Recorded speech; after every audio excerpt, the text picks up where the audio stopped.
خان صاحب جو ہیں بابر نواز خان صاحب جو ہیں وہ الیکشن وہاں سے جیت چکے ہیں. اب دیکھیں ہوا یہ کیا ہے کہ یہ جو الیکشن کی کمپین ہے پاکستان تحریک انصاف جو ہے عمر ایوب صاحب کر رہے ہیں, لیکن الیکشن ان کی زوجہ محترمہ لڑ رہی ہیں. اب جب زوجہ محترمہ الیکشن لڑ رہی ہیں تو پورے الیکشن میں کسی جگہ پہ وہ نظر ہی نہیں آئی. زوجہ محترمہ کو کسی جگہ پہ ہوا ہی نہیں لگوائی, وہ کسی جگہ پہ اس کا نام و نشان نہیں ہے, کسی نے ان کی شکل تک نہیں دیکھی.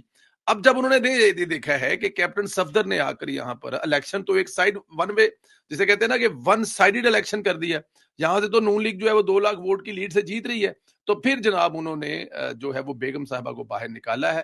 اور باہر بھی کیسے نکالا ہے؟ ایک ویڈیو بیان کے ذریعے, خالی ایک ویڈیو بیان جو ہے وہ چلا دیا ہے, اس کے علاوہ اور کچھ بھی نہیں. کیپٹن صفدر صاحب کا خوف جو ہے اس وقت پوری کی پوری کے پی کی حکومت کے اوپر چڑھا ہوا ہے, اور عمر ایوب صاحب جو ہیں اب وہ آخری جو کہ نہیں ہونا چاہیے تھا, جو نہیں ہوتا,